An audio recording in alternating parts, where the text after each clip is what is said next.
Thank you. Good evening. This is the October 20th meeting of the Larkspur Parks and Recreation Commission. Welcome, everyone. Could we do a roll call? Commissioner Harrison. Here. Commissioner Keppel. Here. Vice Chair Sunshine. Here. I'll note Chair Fidel is absent. Okay. Thank you. Second item is public comment. And I understand that we'll hear public comments only on matters in which we have jurisdiction. And we will allot no more than 5 minutes to any individual. Is there anyone here for public comment? If you're in the Zoom attendee list, please raise your hand if you'd like to provide public comment. I'm looking for any raised hands from our audience. It looks like there's no public comment. I'll let Community Services Director Escobedo note if any emailed comments came in, though. No, I don't see any public comments. Only the one that was attached to the agenda.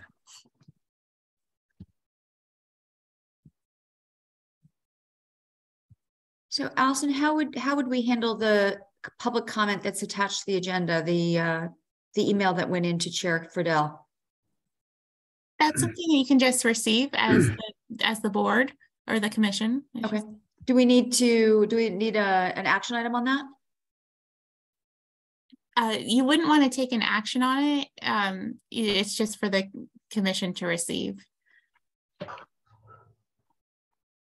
You wouldn't want to take an action tonight outside of a posted agenda. Acknowledging that I believe there was a request to discuss the ideas with the commission.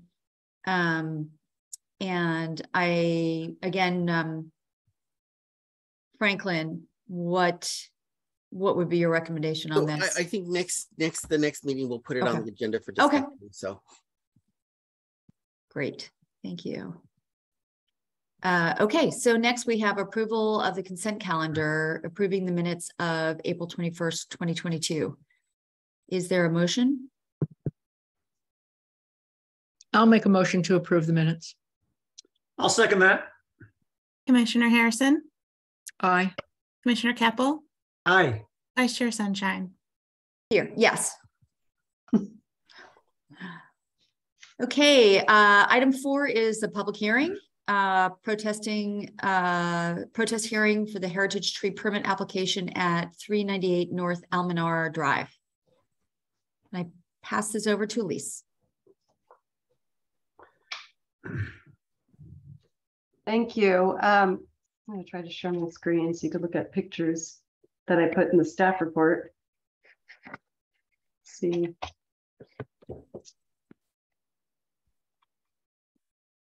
Just lose you every time I do a full screen. Let me try this again. Okay.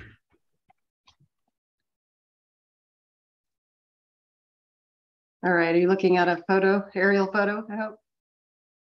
Yeah. Nope. Okay. Here we are. Okay, good evening. I'm Elise Simone and I'm the Community Development Director for Larkspur.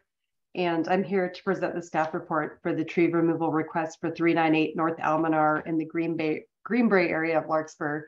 And the applicant's site is up at the top of this canyon, at the top of the Greenbrae housing development. The applicant, Adam Pulitzer, is requesting a permit to remove 6 of 12 heritage redwood trees at the site that were planted by a prior owner. And the ones that he's requesting removal of are 2 that are close to the house on this side of the house, 1 over here, and then 3 along the driveway. The arborist indicates the trees are uplifting and cracking the driveway, creating trip and fall hazards, and the trees cannot be safely pruned to repair and preserve the driveway. The applicant indicates the trees have caused damage to the house foundation, sewer line, and roots are filling the drainage pipes. If approved, the property owner intends to remove the trees outside of the bird nesting season, and they would be retaining over 40 other trees at the site. The immediately adjacent neighbors have consented to the tree removal, but an objection to the tree removal was received from Alice Reckus, the owner of 297 Bret Hart Road in San Rafael, which is upslope from the site. Records does not believe the trees are causing damage and believes the golden hawk is nesting in one of the trees on the property. The Park and Rec Commission must review the application and make at least 3 findings to approve the application as outlined in the staff report. Staff believes that the commission can find facts to make the required findings to approve the permit and recommends that the Park and Recreation Commission approve the tree removal permit based on the findings and conditions in the staff report.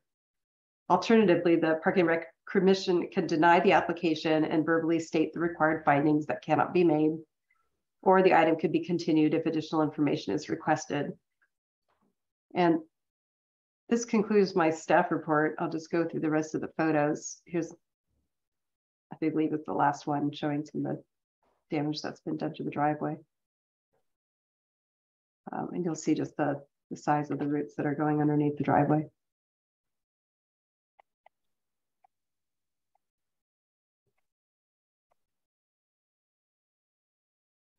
Do you have any questions for me? And the applicant is here, I think, because he's been bringing his arborist as well.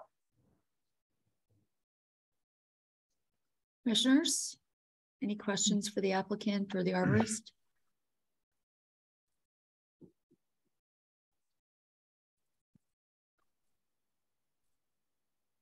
Any comments? Okay. I just wanted to note from the original photo, how many trees would remain in that area? So there's 12 redwoods, and I think there's two other oh. Sorry, I'm just losing you, so I don't think.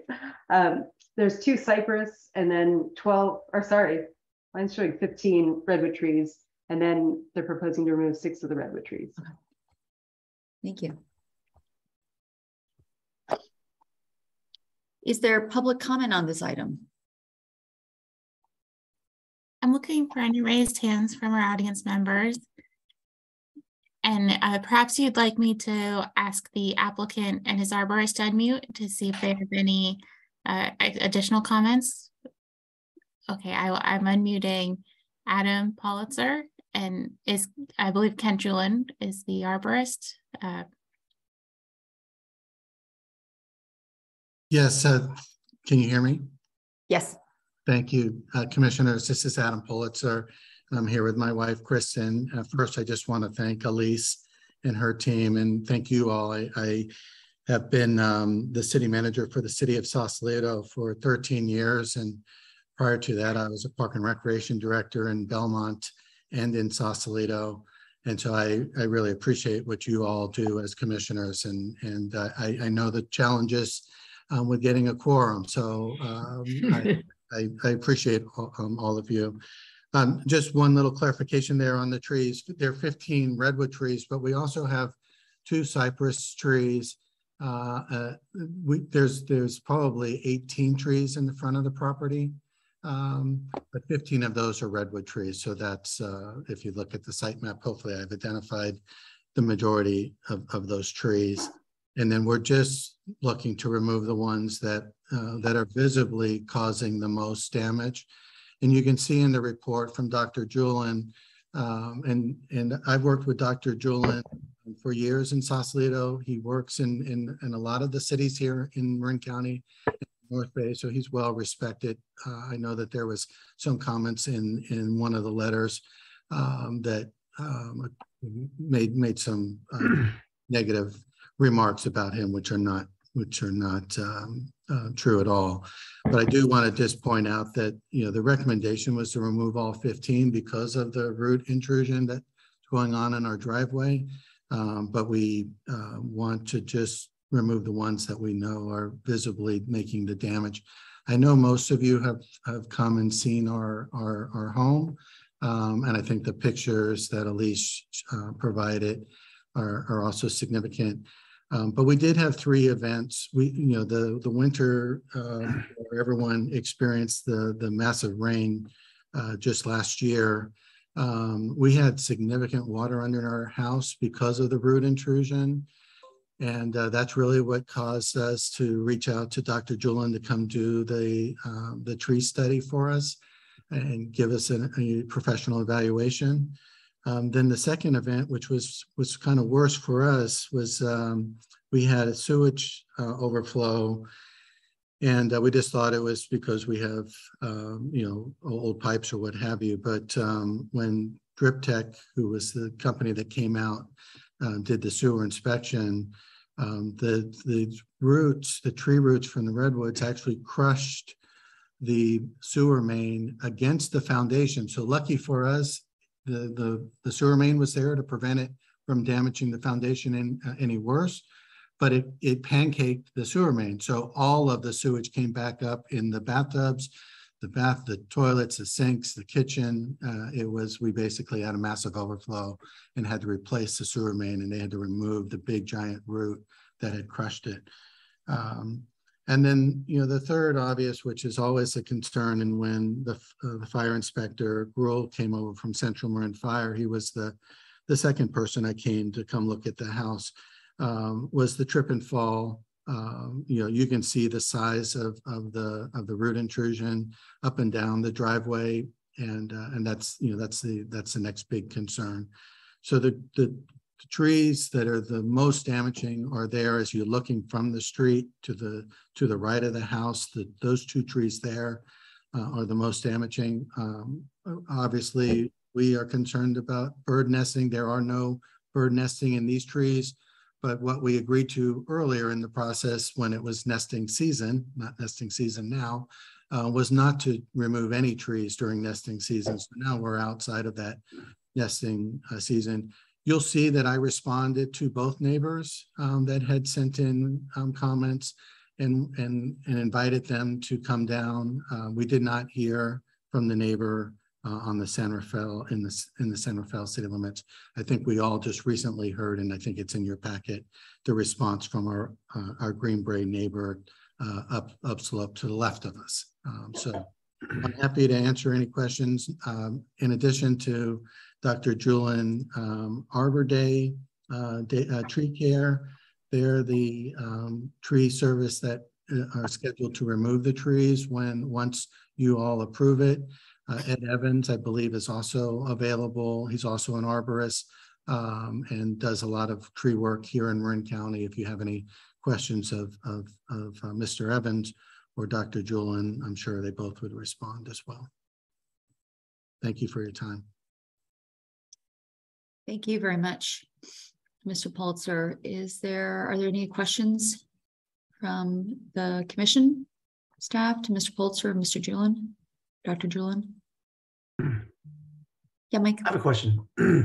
I'm just curious to know how confident you are about the ability of how confident you are that the removal of those 6 trees will solve this issue for you. I don't know. Confidence isn't the right word. You guys are in the same business that I am. We deal with issues as they come up. Currently, I've also served recently as the interim city manager for Fairfax, and I'm currently sitting in Emeryville as their interim city manager.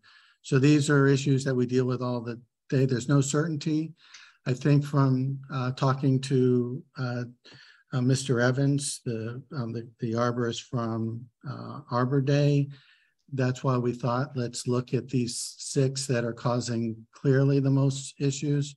We're going to have to repave our driveway sooner than later to deal with the trip and fall hazards. And we're going to have to do some inspection of the rest of the sewer line that runs down the middle of the driveway. And what Mr. Evans is proposing is when we pull up the driveway, then we can potentially trim back any of the roots that may not be main roots for the existing trees. If we find that any of the other roots would cause some impact to the remaining trees, then we'd be back in front of you all asking for your consideration. But we're starting with the 6 rather than coming forward with all 15. With the hopes that we can save it. We bought the house, almost 20 years ago now, and we liked the trees. We just had no idea that we were going to have this problem. We like the privacy that it creates, If you came to my house today, you would see that we have Halloween decorations all draped all over our trees. So it's something that we didn't come here looking to remove trees, but we're now in a situation that I think for lots of good reasons, we're asking for that. So until we pull up the driveway, probably later next spring, we won't know. Okay, thank you. Commissioner Harrison, any questions? No, I'm good. Thank you. Okay.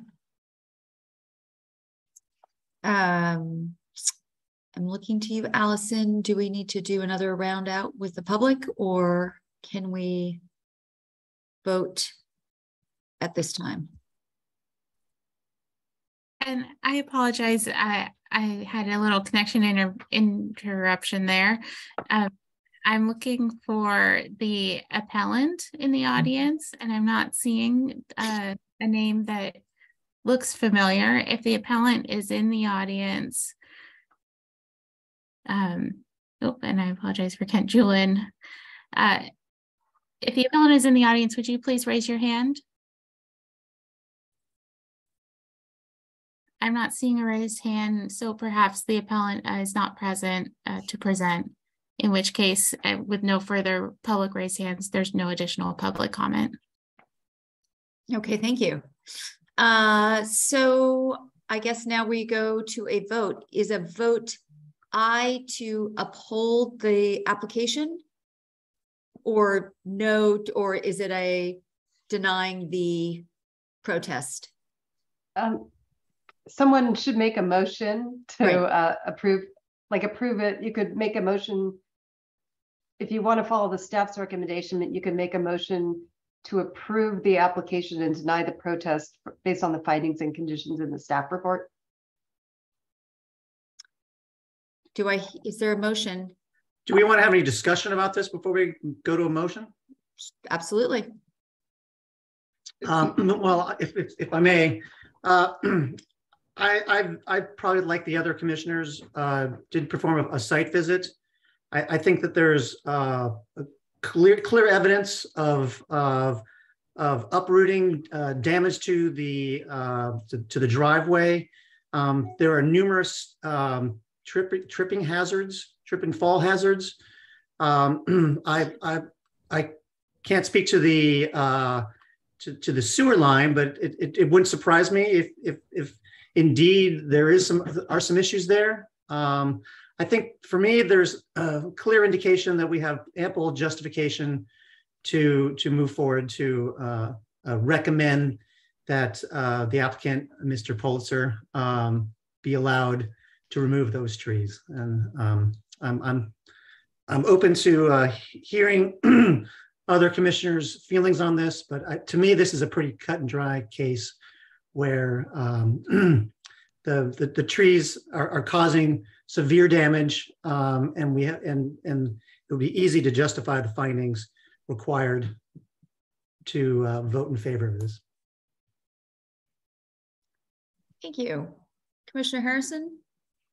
I would agree. I thought the application was very thorough. And I was impressed by a number of letters of support from other neighbors. And as much as I think all of us, like to keep our redwoods as long as we possibly can, I think that the damage is obvious, the photos, the site visit, and I really don't see any reason why we wouldn't vote to approve the application as submitted. Thank you. I agree with the both of you. I feel like we've seen this situation before, where clearly somebody planted a screening redwoods 20, 30 years ago. Of course, they were great for a while, and through no fault of anyone's, they are now large and certainly impinging on the safety and foundation of the house. I think I feel that given the application, the letters of support, and the findings from the arborist, we can support okay, help me, Allison. We can support the applicants, the application to remove the trees. So if there's a motion to do that.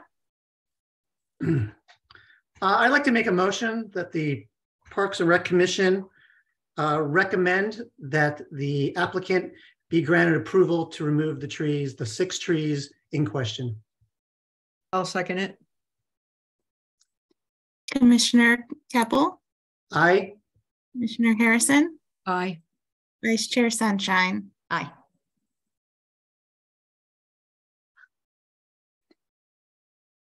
Okay, thank you very much for coming to the meeting. Thank you. On that item. And if I could just say one more thing, a couple more things. Yeah. I really appreciate the fact that the applicant is only removing those 6 trees and not using a sledgehammer and trying to remove all the trees at first. I sincerely hope that it works out for you. And I appreciate, and as on behalf of the commission, I want to just say that we appreciate you being as patient as you've been over the last couple of months in getting this item on the agenda and discussed. So best of luck to you. I hope it works out.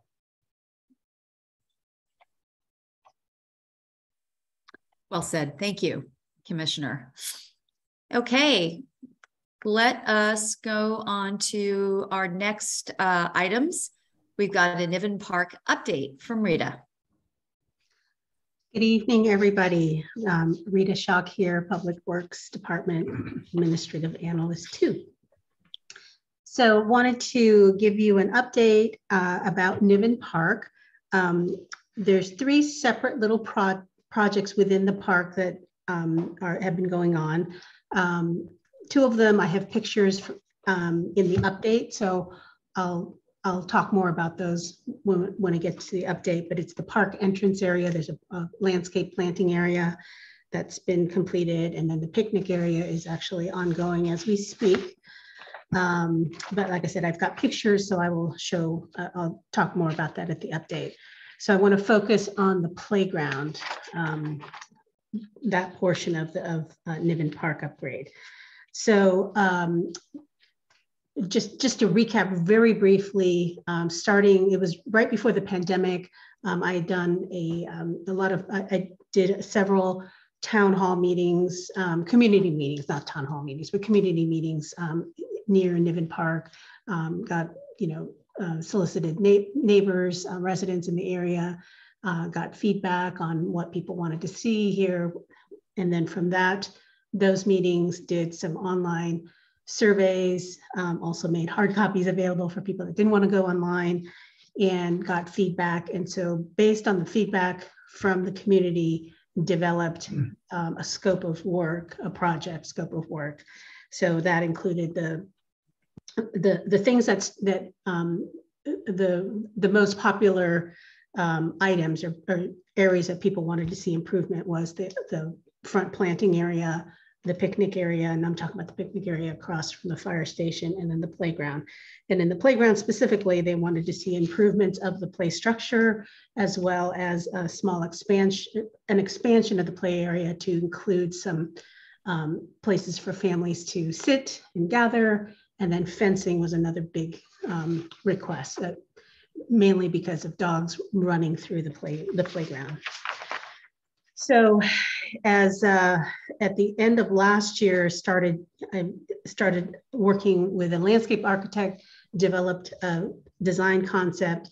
And just as we were starting to get rolling on that, the private donor came forward, this Larkspur family came forward, and they expressed a desire to underwrite this playground project.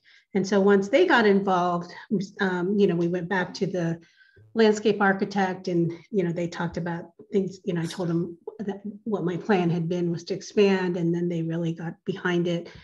And we have now come to a very beautifully landscaped project that I'm excited to share with you. Allison, do I have screen share? Yes, you should be able to. Okay, fabulous. Let's see here.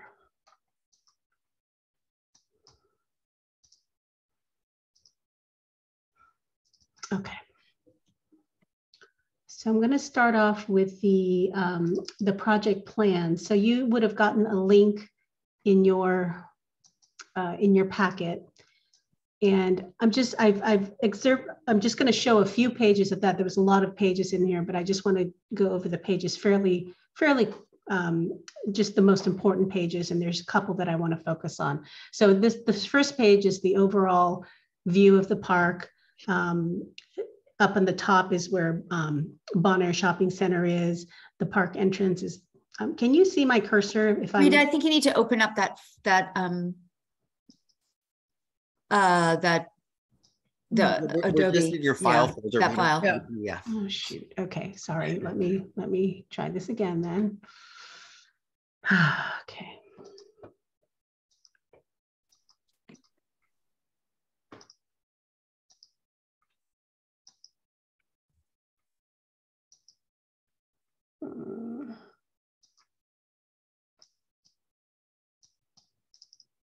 Oh my gosh, now my Zoom thing is, oh, here we go. All right.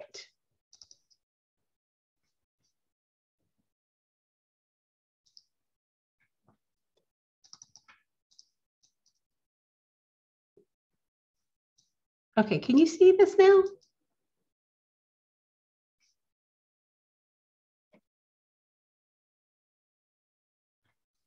No, we're still, I just still see your files. You just see my files, huh? Yeah, so we're seeing that window instead of the actual PDF window. Wow, okay. So is it just attachment one, Rita, you wanted to show them? Yeah, I did. I marked them up. So, Well, I have it open on mine, so I can share. If that makes it easier, and then just tell me when to move. Sorry, I feel like such a dolt when this happens. Why does this keep happening? It's the computer in Zoom. Oh, why? So this is attachment, right? Yeah, that's not what I wanted to share. Yeah, not yet. I wanted to share the whole. Oh, the big one, the big document. Yeah, hold on. Let me just try this one more time. Okay, so if I click on this, you're seeing what? Your folders. You see your folders. Yeah. So when you click on the share screen, you should get that little window that shows you a bunch of different boxes of the different. Yeah, right. And you just click on the highlighted one that you want to show. So the PDF one.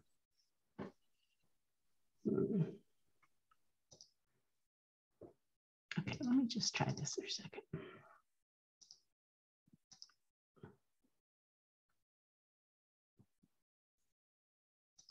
Okay, so you're still seeing just the folder, is that right? Yes, just the folders. Okay, what about now? No, still the folders. I see your mouse moving around. Rita, if you'd like to email your presentation to Franklin or me, we can.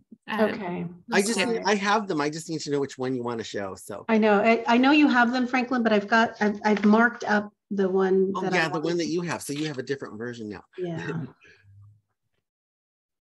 Well, it's not a different version. I just have, well, yeah, I guess it's a different version. Yeah, so we'll need to make sure you submit that too, so it'll go in the archive too. Yeah, no, I know that. It's just that it's just hard to, okay. So Allison, I'm sending this to you. I'll pull it up as soon as it gets through. If you'd like to continue with if there's another part of the presentation to talk through while we wait.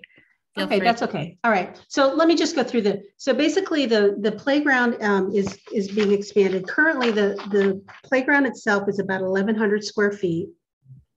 And it has been expanded to 5,300 square feet. And of that 5,300 square feet, 1,800 of it is play equipment area. So the play, the part where there's play equipment and things for children to play with is going from 1,100 square feet to 1,800 square feet. Then there's about 3,200 square feet of landscaping. So like plants and pathways. So landscaping and hardscaping. So that's the bulk of the expansion. and then about 300 square feet of family picnic area. So areas, with some small picnic tables for families to gather inside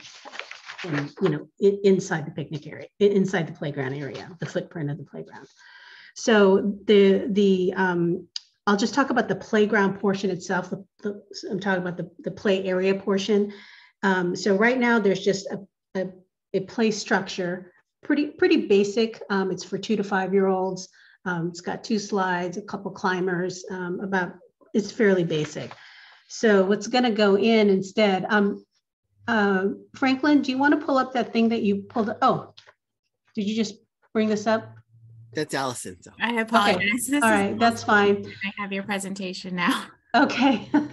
Okay. So basically, this map over on the left-hand side shows the Niven Park. The tip at the top is where the planting area is. As you head sort of down and to the right is the picnic area, and then as you go straight down, there is the playground, the new playground. You can go to the next page, Allison. And so this is the playground itself. What I had done, what I wanted to share with you is I had this marked up version, or maybe it's the 3rd page. Can you look at can you go to the next page? Oh yeah, good. Okay, I'm sorry. So if you can go back to the 2nd page for a second. So this is the new playground. In the center where you see sort of like a wheel spoke, that's currently the area where it's roughly the area where the current playground sits. So you can go to the next page.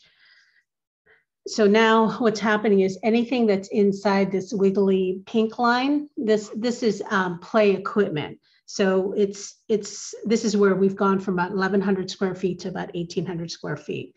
So in the center where there's the thing that looks like a wheel spoke, that's the play structure. There's a hollow log that's just due north of it, an embankment slide over on the, I'm going to use a clock. So it's kind of like 2 o'clock is where there's an embankment slide. 4 o'clock, there's a small musical harp where it's made out of metal and you drop pebbles in it. It makes chiming sounds. It's not super noisy. It's very almost just like wind chimes. Over at 7 o'clock is a sand play area. And so that pretty much comprises of the play elements. Then anything that's in the yellow, I've got the yellow markings. Those are just places for people to sit either in a bench, in a circle, or on tables. And then anything that's in the lime green section, that's all planting area. So these would be shrubs, plants, trees. The trees are I've noted the trees, the dark green dots, those are trees. And then anything else that's not marked, it's mostly the gray and the sort of patterned areas. Those are all walkways. So it's either going to be concrete, decomposed granite. Actually, I think those are the 2 main pathway materials. Okay. Any questions so far on what we're seeing here?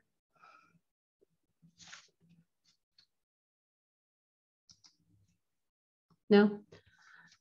Okay. Do you want to go to the next page, Allison? And then this just focuses now on the plantings. So as you can see, that was that lime green area. So you can see these are the plants down along the bottom. Most of them are going to be California. Most of them are going to be both California native, drought tolerant species, cultivars. And then there are going to be some that are not as, they're not specifically drought tolerant, but it's more, it is a playground. It's a discovery thing for children. So for instance, that plant down on the bottom right, this gourd, it's gonna, there's like there'll be like a trellis that the gourds will grow on. So things like that are more just for, for children to wonder and look, and it creates kind of a magical garden feeling. We've got some trees up here, the list of trees up on the top, a strawberry tree, imperial honey locust, a coast live oak, a blue oak, and then a chaste tree. So again, some of them are California natives, others are not. But a lot these plants were chosen both, not just for their being, we're trying to put an emphasis on California drought tolerant trees, but some of it is just unusual trees that are going to be of interest to children. So the plantings become part of the play experience. Next slide, please. And then this is just a quick. Can you magnify to that area with the blue header? Yeah. So just to show you, despite the fact that we are being very drought conscious. So if you look at the first highlighted number, it's the maximum allowed water allowance is 34 CCF. I think that's 100 cubic feet per year allowed for irrigation, and then when you go the estimated total water use, so it's below the allowance, and then the project meets the water budget. And then the last, I think the last slide, and then this is just the specifications for the fence. So we'll have a fence that goes completely around the entire play area. It's a 3-foot fence, and it's designed to be, just the idea is it just sort of disappears, with all the landscaping and whatnot. We don't want it to stand out in any way. It's really just to blend into the environment, or its surrounds, I should say. Okay, I think that's good. Are there any questions on that, on those plans? You're muted, Vicki. Of course I am. You don't want to hear my dog, so sorry about that. The question I have about the trees is the size of the trees and whether they're reasonably fast growing trees. Because I know Given really has an issue with not enough shade. Yeah, so they're going to be medium. The oaks are going to be slower, and then some others are going to be quicker growing. We're going to be planting primarily 36-inch box size. So those tend to come in, 15 feet, something like that. And then we're going to really try, there's that big live oak. I'm going to actually try to get one that's quite large as it can come in at. And I think it was I want to say it was 20 feet. I mean, it's going to require a big piece of equipment to bring it in, but at least get that started. So yeah, it's not going to be a puny little, tree that you buy it, that's in a root ball. It's going to be a commercial sized tree. Great, thanks. Allison, I think there's also a second attachment that was part of my staff report. If you could pull, it was a thing that Franklin brought up earlier. It was called attachment. I think it was attachment 1, primary play features. I don't have that. Franklin, if you have those items. Yeah, I'll do that right now. Oops, now I gotta find it.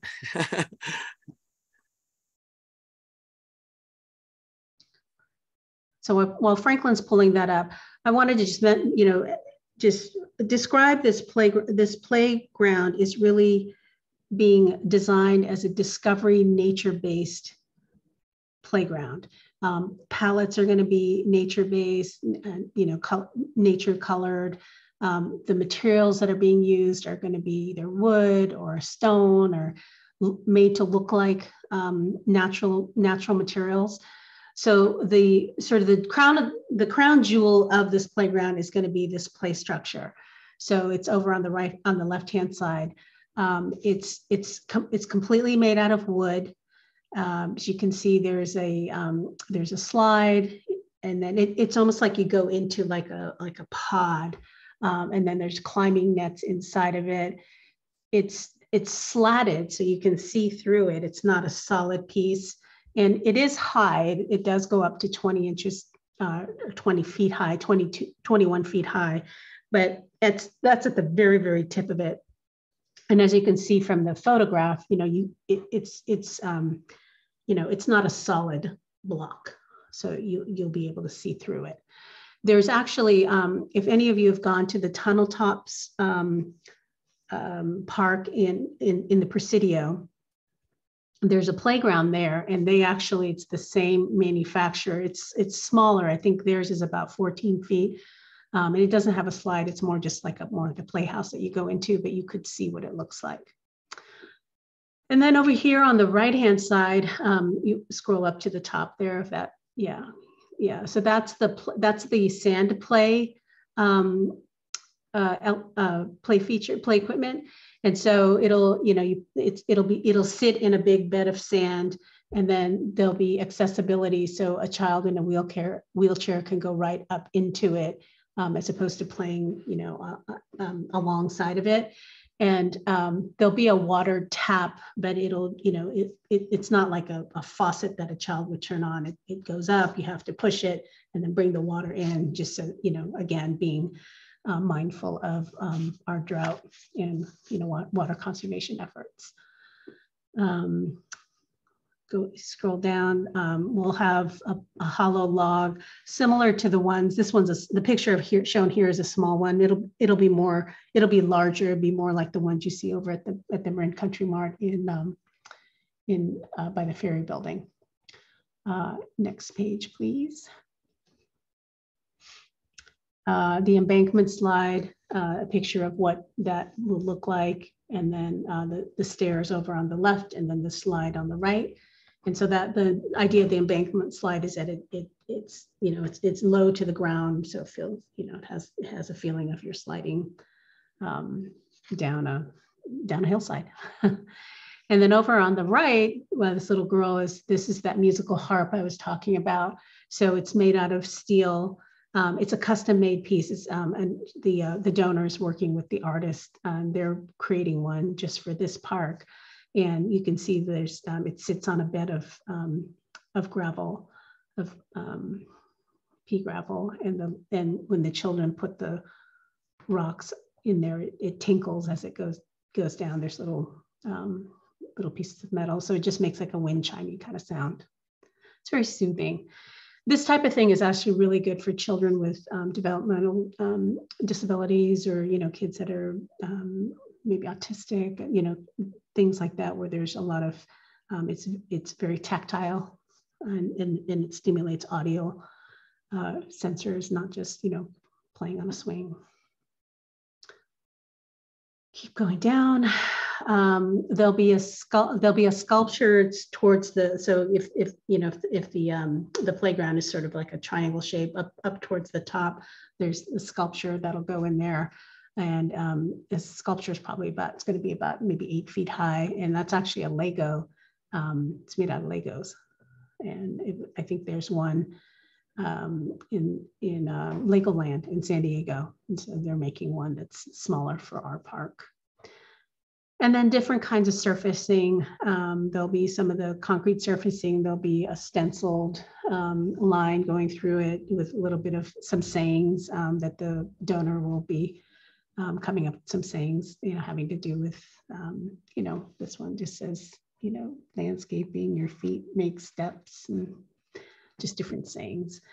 Decomposed granite, pathways, again, continue with the using natural materials, permeable surfaces.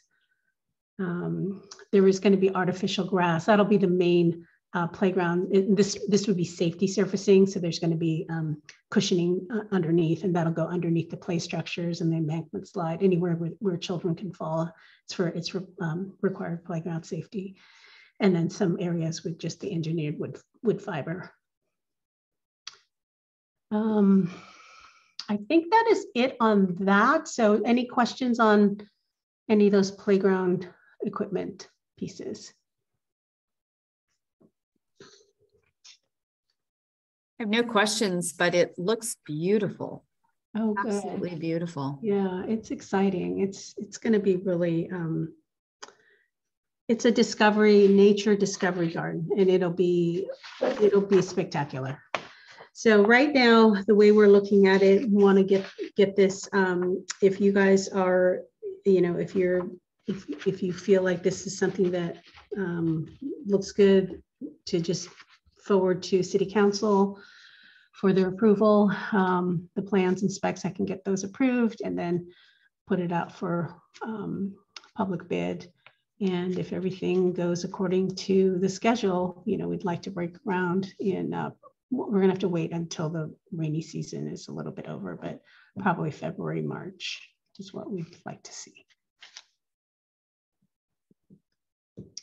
So if are no more questions, I guess, oh, go ahead, Vicki. Yeah, I have a question. When I'm looking at, I don't know which slide it is. I see two areas that you call reflective healing zones. Oh yeah, I'm sorry. Yeah, that's down on the bottom. It's close to the water. Those are just going to be some. This is something. So when this was conceived of, the playground, I believe I shared. In fact, I think the donor family came and spoke with us. So this was the family that tragically lost their 7-year-old son in a schoolyard accident, and so. The playground is really about sort of celebrating him as a child, as playing and full of life, and it's exciting.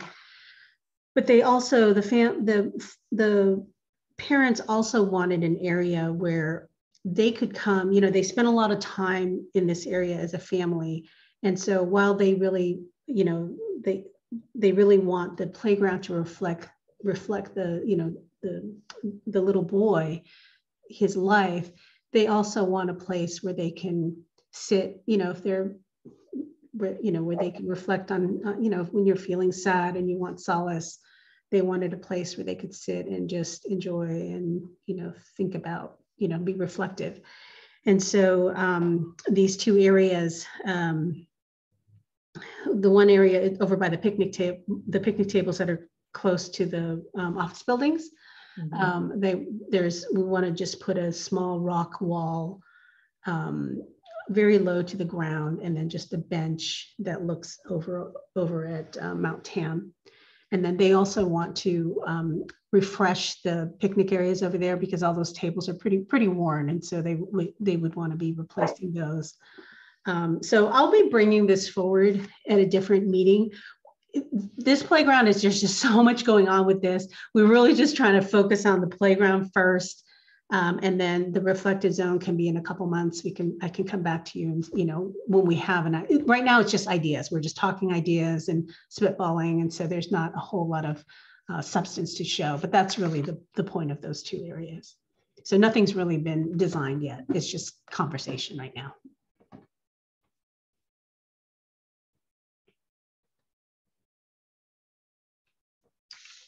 So if there's no other, Michael, did you have a question? More general observations and comments. The plans look truly impressively fleshed out, very detailed, a great combination of materials you're using there. I'm very excited. I think it's going to be a tremendous improvement to Niven Park. And I'll just say that I really appreciate the primary play structure. It reminds me of something that you would see at Burning Man. If you've ever been to Burning Man before. So great job. Yeah, that was, yeah, I mean, it's, it was a surprise that when that was, we had several play structures we were looking at, and we're trying to find things that were made out of wood, and it's not as easy as you think. It's a lot of plastic out there, so we're trying to just stay away from that whole, because we really wanted that nature look. And so this one popped out, and and I showed it to the donor. I was like, well, what do you think of this? And she's like, I love it. So that was a pleasant surprise, and the more we think about it, it's really exciting. And it's just like I said, it's the crown jewel. Everything else just kind of came around once that centerpiece was selected. So we're pretty excited about it. I'm glad you like it too. So if there's no other questions, Elizabeth, did you have any? If I do not. okay. I love it. Okay, wonderful. So if with no further ado, then I guess I'm requesting that you recommend this project as you've seen for me to forward to council, the city council, for approval. Great. Can we get a motion to recommend advancing these beautiful plans to city council?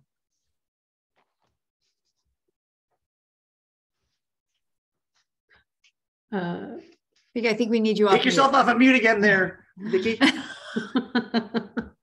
As soon as I unmute, the dog's going to bark.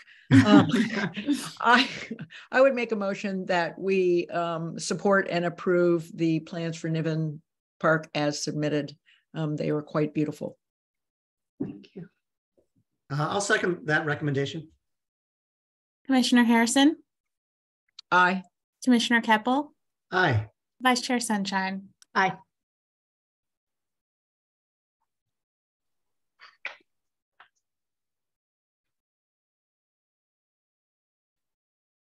Okay, done and done.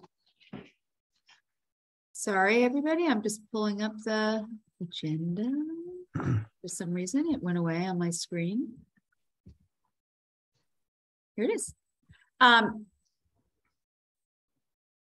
Thank you. Are we moving on to 5.2, the parks update, Rita? Do we have stamina to do the naming policy? Sure. Yeah. Sure. Okay.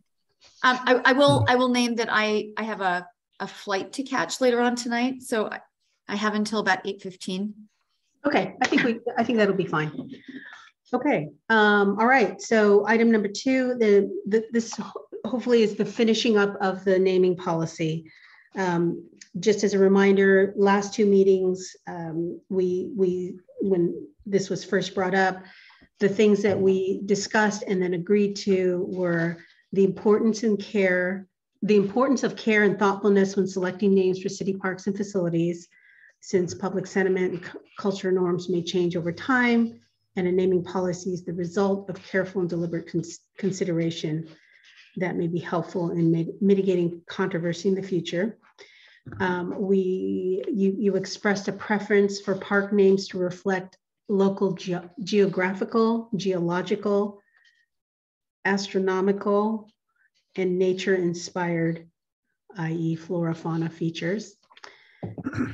For facilities, there was a preference for them to be named the same categories, but also recognizing that private donations are a common funding mechanism for these improvements, and that the list should include names for people. And then the last thing is we talked about the process for the naming, how a naming proposal can be proposed and the steps for review, discussion, and approval of such names. So I have put together a draft policy based on what we discussed. And once we review it, what I'm asking for tonight is that you make a decision on whether this is ready to be reviewed by the city attorney's office. And then once that's been vetted through the city attorney's office, it would go to council for adoption and review and adoption. So the attachment, Franklin, if you have attachment number 1, the draft naming policy itself.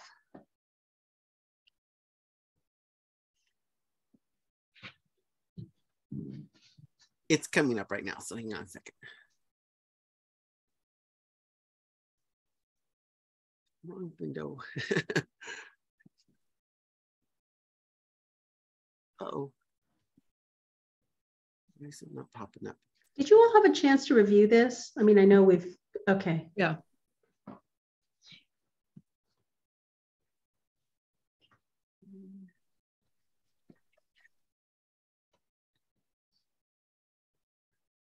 So. Oh my, I'm just trying to, it's not popping up like it should be, so.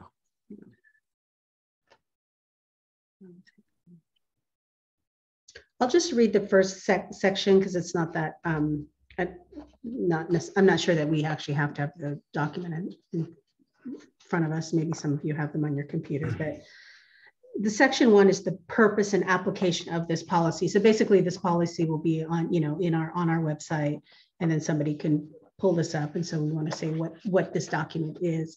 So the purpose of the policy is to establish a formal policy and provide guidelines to staff for naming and renaming of public recreational areas, facilities, and amenities. This doesn't apply to streets or any non-park or civic facilities. This policy is intended to be in alignment with the major goals of our city's general plan, the part where it states to preserve, enhance. I'm on section 1B, or I'm sorry, on section 1A, the second paragraph. So it's the policies to be in alignment with our general plan to preserve, enhance, strengthen community identity. And in the general plan, it talks about streets, but we're kind of applying that. Oh, just stay right there. Streets should be named for trees, natural features in the area, and local historic persons or places. So that's really how this draft policy for parks, we're echoing what's in the general plan for the streets. The application of the policy. So the Public Works Director shall initiate the naming process and bring the matter. So basically, if somebody nominates, wants to name a park or rename a park, they will submit it to the Public Works Director, and they'll initiate the naming process, bringing it to the Park and Rec Commissioner's attentions. And then there'll be a hearing, a discussion. And if you feel like that name is vetted, it'll go to the City Council for their final decision. So we're saying that any member of the public may initiate the naming process, and the process may end at any time at the commissioner council level. And the final authority for this is the City Council. So moving on to, any questions on this section? And I can't actually see. There we go. Any questions so far? Allison, the way that my screen is, if the document is in front of me, I can't actually see the little the screen with everybody's faces. So if you have a question and I'm just talking, can you raise your hand? And Allison, or Franklin, can you just stop me? Sure. Sure. You can use the little raise hand icon on the bottom of your Zoom screen, because that way me and Allison can see the little hands pop up. Okay, great. All right, I'm just going to move to section 2. Section 2 is just definitions. So saying basically naming applies to either naming of a new park or facility, or the renaming of existing parks and facilities.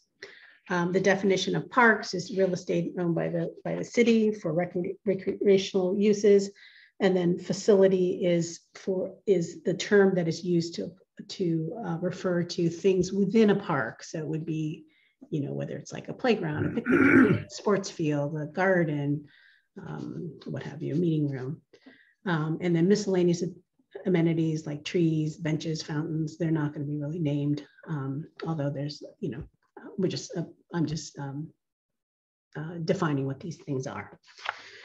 Okay, so let's move to section 3, which is the actual naming policy. So as I stated earlier, this is what we settled on in the last 2 meetings. A park shall be named based on its geographic location, an unusual or environmental feature, or significant cultural or historic event. Names shall be compatible with the area in which the park is located, and names shall not be duplicated with existing parks or facilities located within Marin County. Naming a park after a person shall be the exception rather than the norm, and shall only be considered under special circumstances, such as a significant donation of land or funding to the city, or for individuals recognized to have contributed extraordinary services to the city. So I think we had kind of wanted to keep it a little bit open instead of saying an absolute no, you can't name it for a person. We said that's going to be the exception. And so, if somebody comes forward and donates a parcel of land, we certainly could have a conversation about naming it for that individual.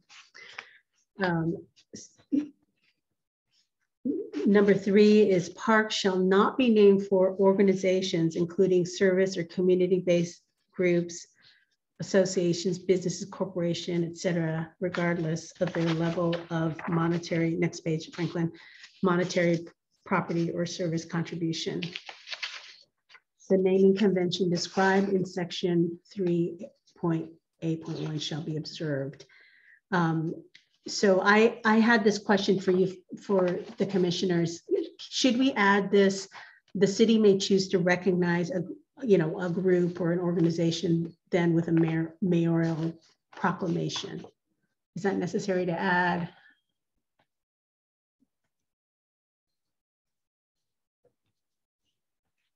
I can't see if anybody's nodding or not nodding or has a question. Our Vice Chair Sunshine has a question. Yeah, well, not a question, but I'm not quite sure whether we need to prescribe what the city council does. It seems like that's very much within their rights. So I would just leave that out. Say I don't think it's necessary. Okay. Thank you. Anybody's in agreement, disagreement? Okay, I'm going to go on to the next one. The naming of its existing park should be considered a rarity and have a compelling, so this is about renaming. So the renaming of existing park should be considered a rarity and have a compelling reason to do so. An existing park name shall be honored and not subject to renaming without due consideration and public discussion at a regularly scheduled PRC meeting. Should the commission be in favor of a name change? So this is where I'm asking a question from you, some feedback here. Basically I'm asking, should there be a waiting period to revisit, to visit the issue, allowing for a cooling down period of sentiment and emotions? After the waiting period, if the name change is still desired, the naming proposal may be considered following the process described below in section 4. So what do we think of the idea of, should there be any kind of waiting period?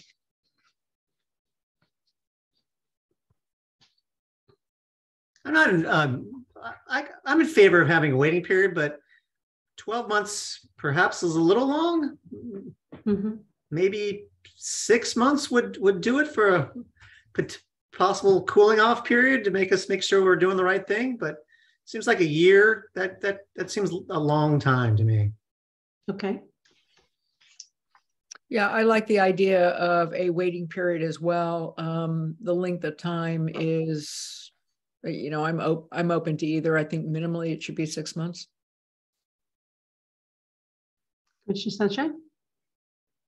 I think the waiting period is a great idea, and I would be in favor of 12 months. Renaming a park, one of our 13 parks, is a very big deal, and would be, in perpetuity. But I just think the waiting idea is a great idea. So I would be in favor of anything from 6 to 12 months. Okay. So we're kind of split down the middle because Commissioner Harrison said 6 or 12 months. What do we think? 9 months? Sure, split the difference. Yeah. Are the rest of you okay with 9 months? I can't see anybody, so I don't know if you're nodding. Oh, the answer is yes. Yes. Okay. All right, we'll make that. I think 9 months will work. Yes. Okay, perfect. Great. Okay, let's move to section B. So now that section right there. So now this is moving towards public facilities and amenities. We're done with parks, and now we're going to facilities. So by default, the public facility shall be named using the name of the park in which it's located. So for example, You know, if the park is in Larkspur Park, then if there's a soccer field in there, it's going to be called the Larkspur Park Soccer Field. That's the default. A facility may also be named in honor of organizations and individuals, and shall be reserved for persons or organizations that have contributed something exceptional, substantial, or outstanding to the city or community. The criteria for evaluating one of these things shall include, but not limited to, a significant donation of real property or funding, a record of exceptional volunteer service, substantial and noteworthy public service as an elected official or staff member. Satisfying one or more of these criteria does not assure approval of any recommendation. But we're saying that they should have that. We talked about this, and I didn't see in my notes that we actually agreed to this, but if the name is in honor of a person, should the preference be for an individual to be deceased, or do we feel like this is not, that's not important?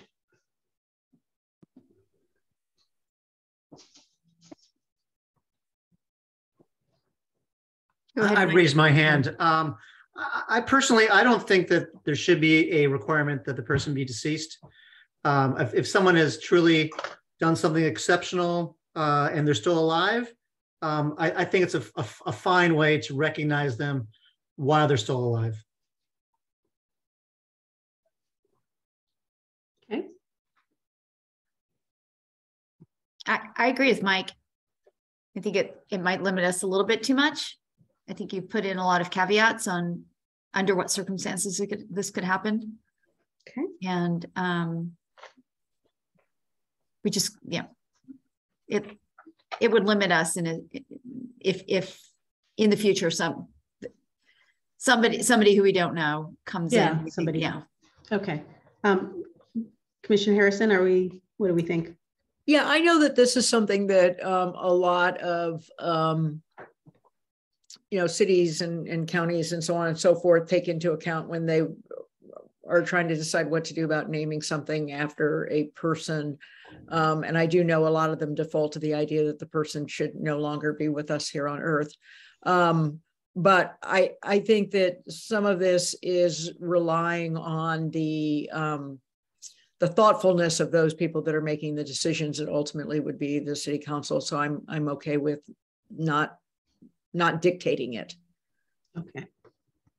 All right. So I'm going to strike that, just not have any reference to anyone being alive or dead.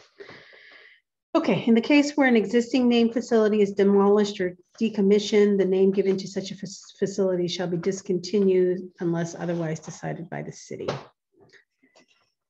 Okay. Any other comments on this section?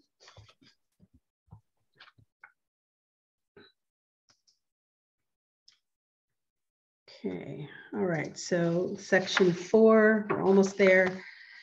Okay, the process of naming, so this is the process of moving to submitting a name request. So the objective of the naming process is to inform the public that a naming or renaming proposal has been presented and to provide an opportunity for public discussion and input. So the process shall be as follows. The naming proposal can be initiated by anybody: staff, public, elected official. The request shall go to the Public Works Director, and the person that's doing the nominating should provide some sort of background or justification that supports why this name is being put forward. And we outlined this in previous section. Once the Public Director gets a proposal for a name, then they will direct staff to vet out the information that the nominator has provided. If they if there's sufficient, if it has been vetted by the Public Works Director, then the proposal goes to the next commission meeting, the next scheduled commission meeting, and then you all will have an opportunity to discuss the proposal. And out of out of that discussion, 3 outcomes are possible. Either you deny the naming request and that it ends right there.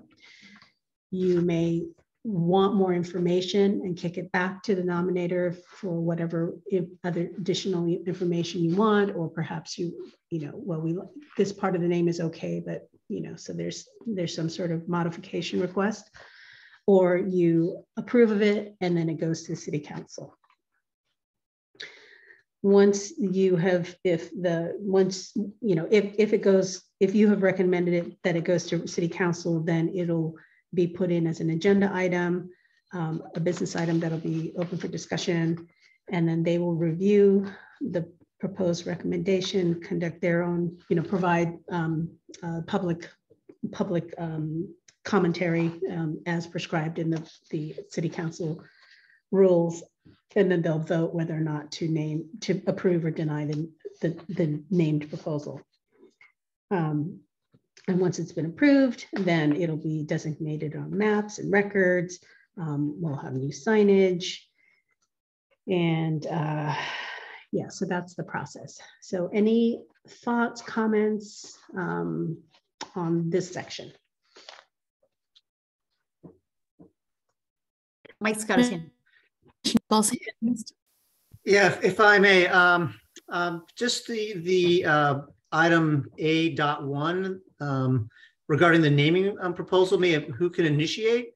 I just the fact that it's only city staff, or well, it's not only, but you limit it to elected officials. Perhaps we do have plenty of unelected officials like ourselves. People who work on the planning commission, people who work on design review boards, things like that. So I suggest we change elected official to just city official. Yeah. I guess I was thinking that if you weren't elected, you would be a member of the public. But that's fine. We can call it, yeah, city official. Sure. I like that. Any other comments?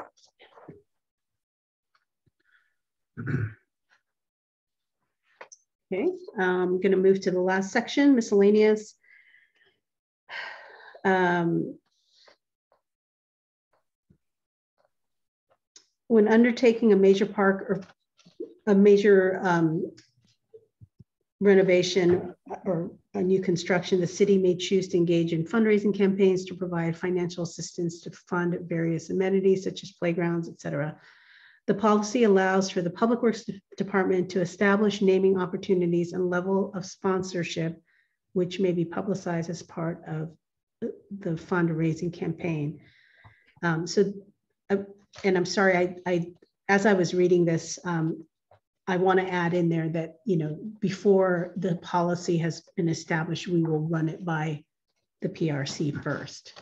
So, we'll have a proposed policy, and then if you say, okay, then we'll go ahead and do that. So this would be like if we decided we want to do a sell a brick, you see that a lot, sell a brick, and somebody could put their name on it, and then it becomes, a fundraising opportunity.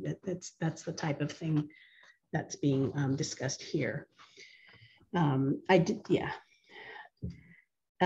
For donations, so I'm going to go to B. For donations of significant land or funding, the city may negotiate with the donor in terms of the donation, including the length of time that the desired name shall be in effect. A plaque or sign may be added to any city facility or amenity at the discretion of the Public Works Director.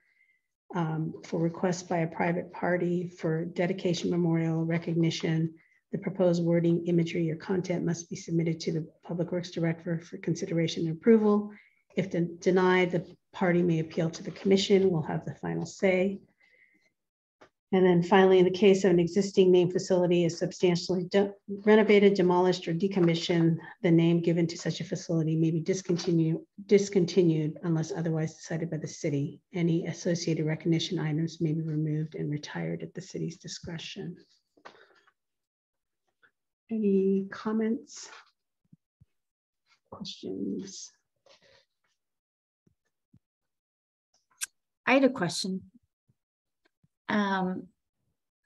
For just curious, under B, for donations of significant land or funding, the city may negotiate with the donor. Were you deliberately putting city as in who does those negotiations? Is that the city manager? Is that the city council? Who is the city in this Yeah, case? that's a good question.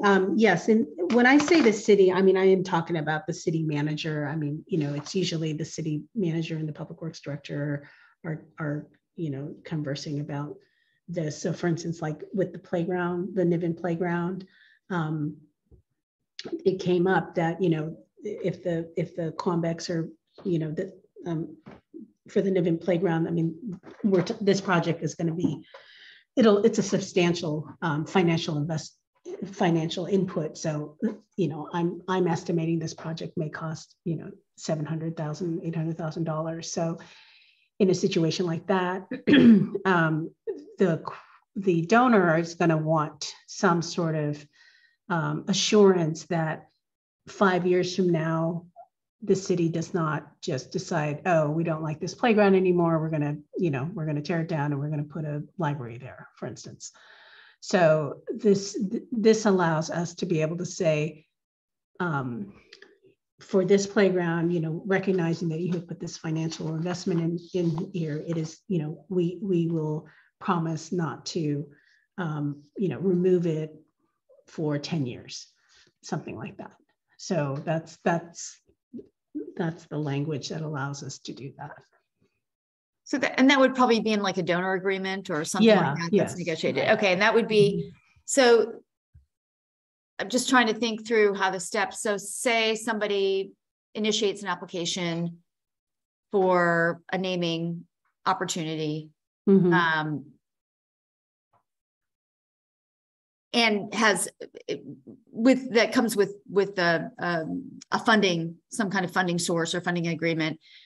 So the city manager and the public works director then would start negotiations, and they would have a sort of a term sheet, I guess, at the end of those, or a donor sheet.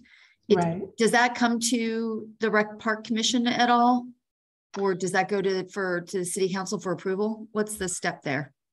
Yeah. So when the Dolliver Park project, that was another privately funded project. That one, the donor agreement was, and I'm sorry, I can't remember. I thought we had run it through Parks and Rec, and then it was then forwarded to the city council as part of the approval of the playground. So again, yeah, it would be so it starts at the staff level. So, I'm working with the donor and then, negotiating, negotiate. I don't like to use the word negotiate, but we're just talking about it, the meeting of the minds. And then once, it's yeah, okay, we want to do, we want to put this in. And then it's like, okay, well, if it's just a play, if it's just a play structure, say like a small play structure, that can maybe just be 10 years. If it's a playground and there's a substantial, then, it's going to be longer. So then once all those terms and concerns are addressed, it's put together an agreement and then it's signed. It's vetted through the city attorney's office, and then the city manager signs it. And then when the playground is, approved, then the city council gets behind that as well. Okay. So for instance, in the case of the Niven Park, I'm just trying to associate this section with what came up above.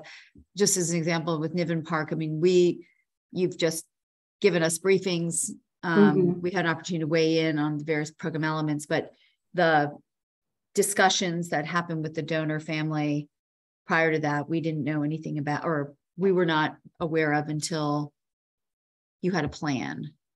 I'm just wondering when Rec and Park would either weigh in or not, which is fine if we don't weigh in. I just want to have it clear in my mind what our role is in a situation like that. Are you talking, which part are you talking about? I think I'm talking about the part B with the terms of the, if there's funding that's also associated with the name change. Mm-hmm.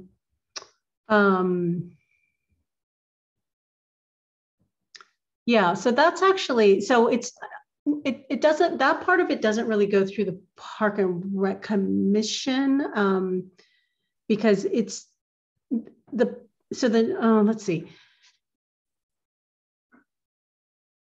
Yeah, this is actually talking specifically about the length of time that the name is in effect. So I guess in the agreement, it doesn't really talk about the name. It's really more about the preservation of the improvements. So, I guess if it was important for them that, it be called Alex's Discovery Playground for, the full amount of time, we could then just say, yes, we can negotiate with the donor. Okay. Yeah, or just have an agreement with the donor that yes, the name will be, for the life of the playground.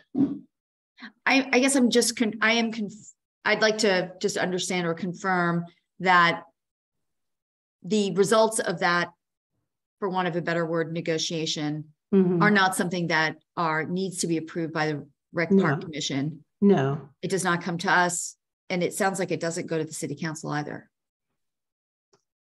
It does go to the City Council though, because we did have, there was something with. It usually goes to council for them to accept the gift. And that's usually what it is. Thank you. Yeah, okay. That's right. Thank you, Franklin. I knew that there was some point that the council does go into it, and I guess that is it. Yes, because it's a dedication, and then they receive it. Yeah.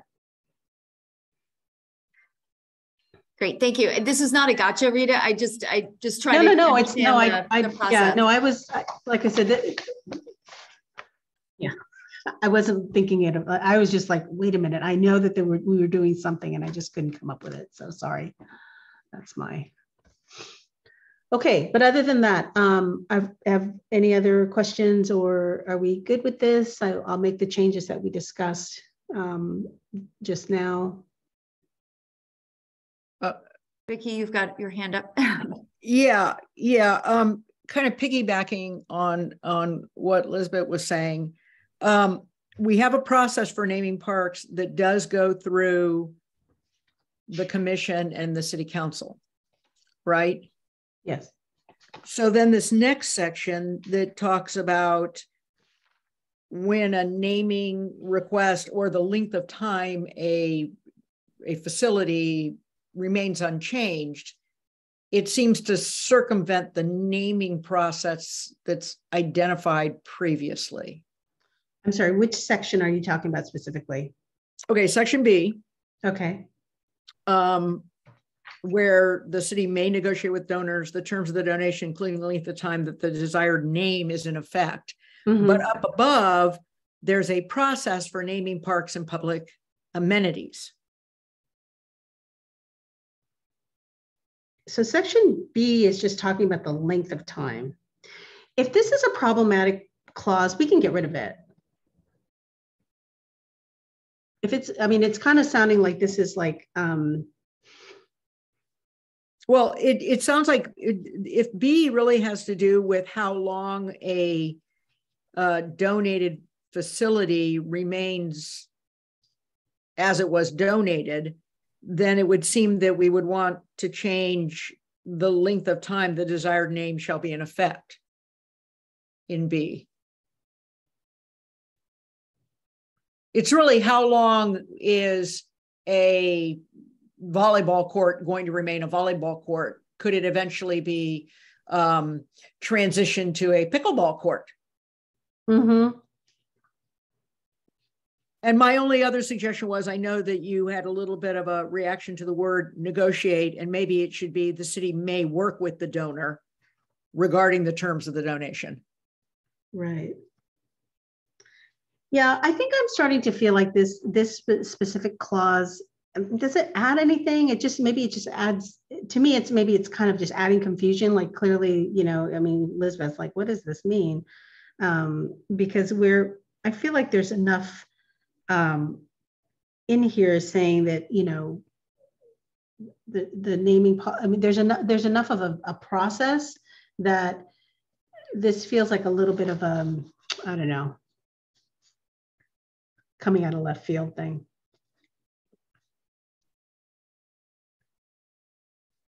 Does it add anything to the policy? I guess that's my question. I mean, I'm trying to make this a working document. I don't have all the answers. You know, these were clauses that and to be very honest, I mean, this, you know, I wrote this probably, you know, 4 or 5 months ago. So now I'm thinking like, wait, where did this come from? And what was my thinking at the time? And if it's confusing to you, and it's certainly confusing to me at this point, I'm thinking that it doesn't belong in here anymore. You know, I think it's actually a really great document, and I think it's actually remarkably clear, seeing as this is a challenging topic. One thought is, I think you said that this is going to go to legal after this. Yeah. Maybe just highlight that this particular section was something that we all, you know, kind of highlighted and seek their advice. Okay. Might be a way to proceed. Okay. All right. And I'll have to look at my notes, because like I said, I included these clauses. You know, basically I was using other agencies. What did they have? And I know there was a reason I put that in there. And I mean, honestly, I just can't remember what that is at this point. And I'm feeling uncomfortable with it, to be honest, that it's in there. I think it's good. It's a good policy. Okay. Thank you. Michael, did you have any thoughts, feedback? You're on mute in case you were trying to talk. Yeah, thanks. Nothing additional from me. Okay. All right, and then I'm just going to go to the second attachment, which is I put together a form, just basically just a basic form. If somebody wants to propose a name, it just has an applicant's name, their contact information, identifying what park or location that they're talking about. And then they fill in proposed new name or change of name, just a blank for them to say change, you know, Piper Park to, you know, whatever, Jupiter Park. State the reason for naming this, you know, and it's just a fill in the blank.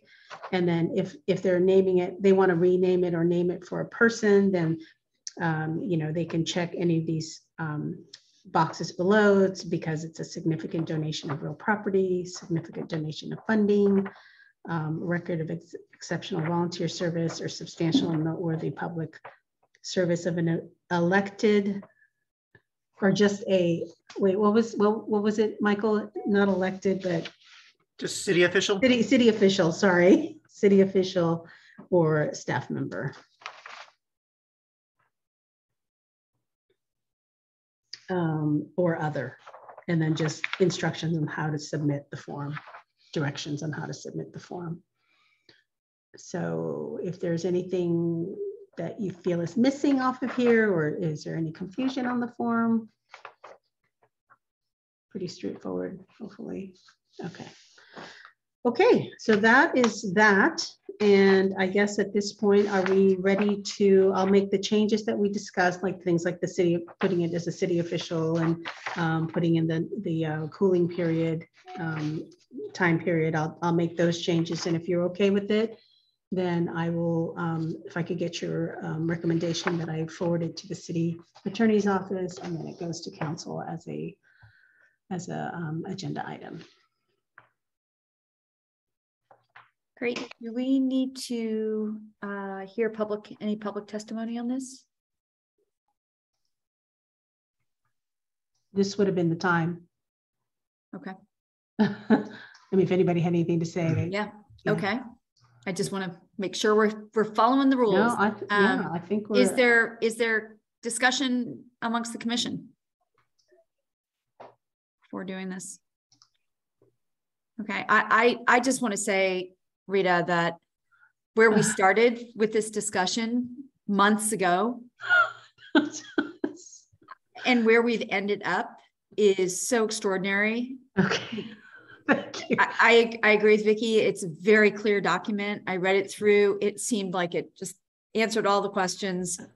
I feel like a lot of thought and effort, I know on your part, Well, went into this, and you kind of breadcrumbed us along. And I feel like, I can see places where our discussion and sometimes the disagreements over the last couple of months kind of came through. We resolved them. It feels like a really worthy policy that is, going to be put in place for hopefully decades to come. Hopefully decades. So I wanted to say thank you for that. And I really, oh my gosh, I feel really proud of it. Thank you very much. I'm sorry. I do feel like a little embarrassed. Like I said, I had 2 weddings between the time I started this and today. So I think I lost a fair number of brain cells between those, my 2 daughters getting married. So my apologies for fumbling at the end there, because I honestly couldn't remember what that was about. So yeah. Mazel tov. That's great. Thank you. Okay. So I guess just a approval, what roll call? All right. Do we need a motion, or do we? I'll happily make a motion that the Parks and Rec Commission recommend the forwarding of the naming policy and, for parks and facilities be sent to the city attorney for their review. I'll second that. Commissioner Harrison, Aye. Commissioner Keppel, Aye. Vice Chair Sunshine. Aye. Okay. All right. Thank you so much, commissioners. I really appreciate you going through this with me, because that took a lot. And I hope, I met with all of you for coffee way back when, and, I really wanted this to feel like you were engaged in this and you were part of the process. I don't want this to be a rubber stamp board. So hopefully you felt like you said, Elizabeth said she could see the discussion in there. So thank you for your feedback and thank you for your patience. And I'm glad that we finally got this done. Okay. Last talking head moment for me. I just want to go through the parks update, because there's been a ton of stuff that has happened over the last few months, and I'm really excited to show you. I've got pictures and everything. So I sent my PowerPoint I'm just going to try one more time to see if I can do my own PowerPoint, because I really want to be able to have control over it. Okay, can you see my PowerPoint by any chance? No, we can't. Just your files, Rita. Oh, God, it's frustrating. Okay, well, that's that. So I did send it to Franklin and Allison. So did you get yours yet, Franklin? Yeah, I'm tracking it down. You just got it?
See anything?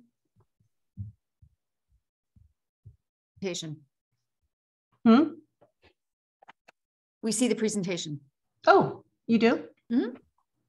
Great. I think that's You mine. did it, Rita. You did it. Yay. Okay, great. Okay, so parks update. Woo! All right, first one, Hamilton Park. That's on South Aliso. It's the park that's next to the Project Homekey property.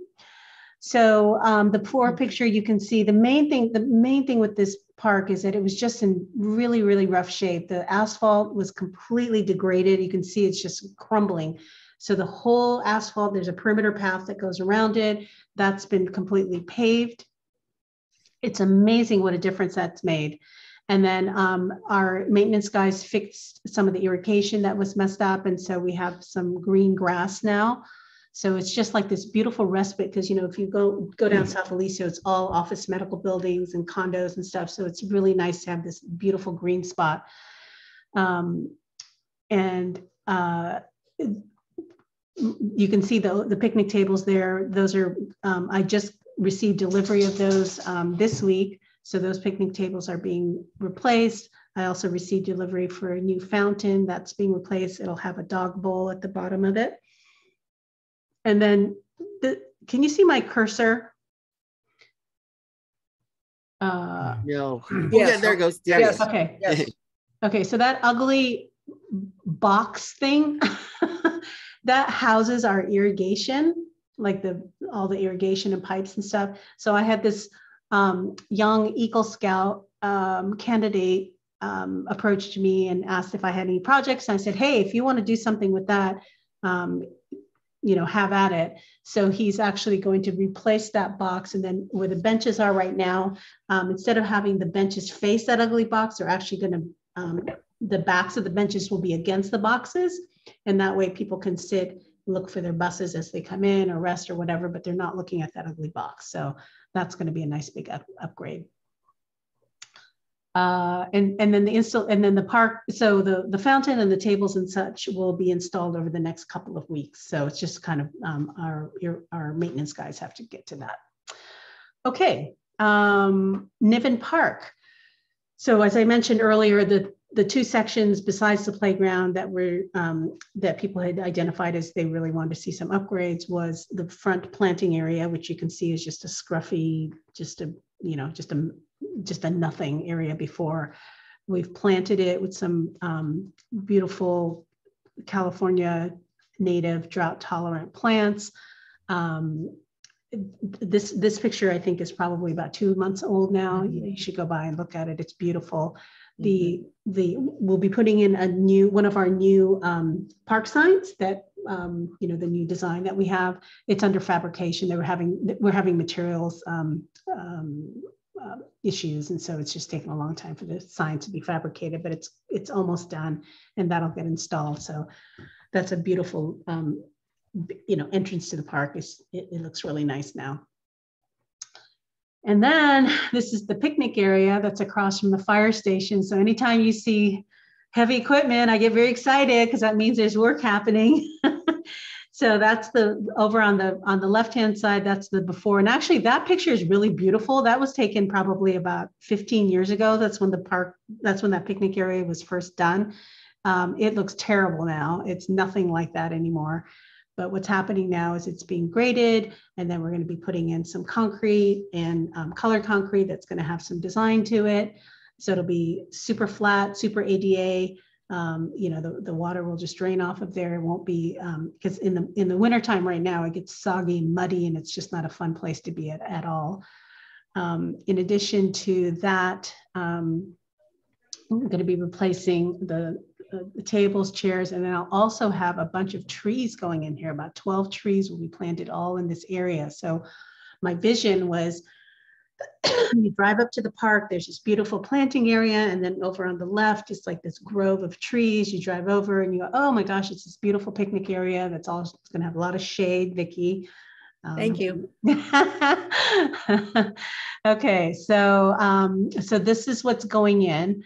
The benches are all on the perimeter path, so I'm going to be replacing the benches with a like design. And then the picnic tables will be a mix of picnic table style and then cafe table style. It's nice to just have, if you're just lunching by yourself or with one other person, it's nice to just have a smaller table as opposed to sitting at a picnic table. 3 new bike racks will go in.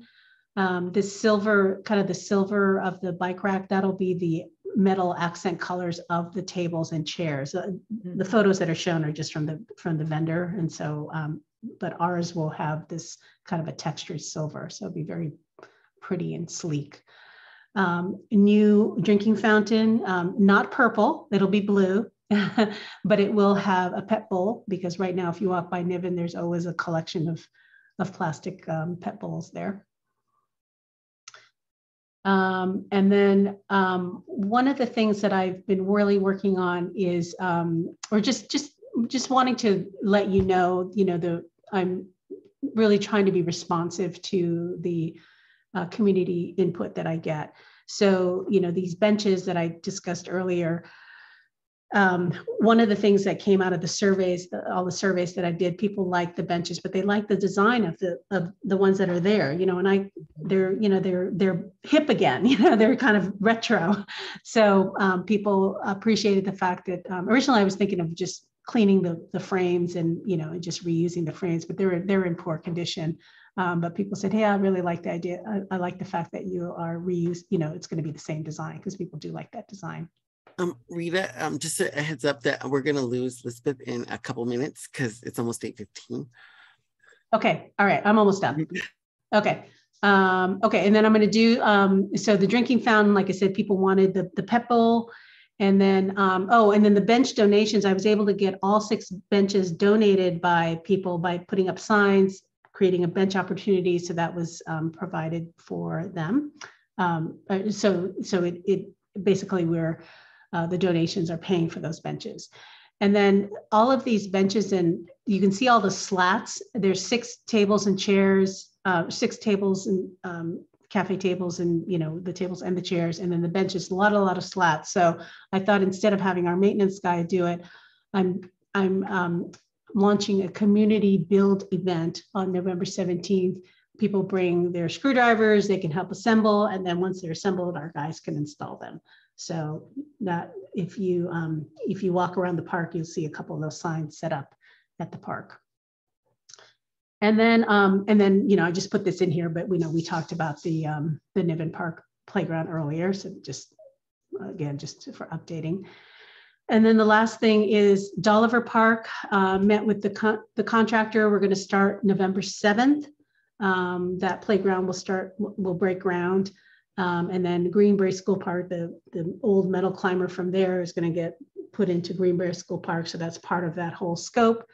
And then at Piper Park, the electrical feed, new electrical service will be that project. It doesn't sound like much, but it's a big project, and it'll go from, we'll get electricity over in the picnic area.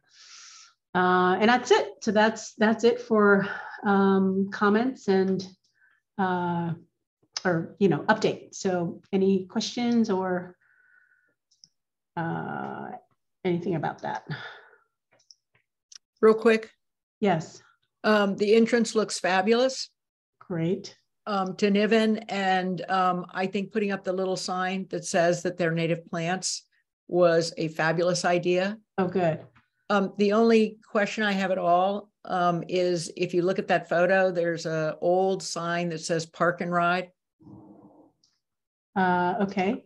I don't know if it has to be there or if it could go away as it detracts from the beauty. Oh, that thing. Okay. Yeah. Okay. Let me find out about that. Yeah, but fabulous.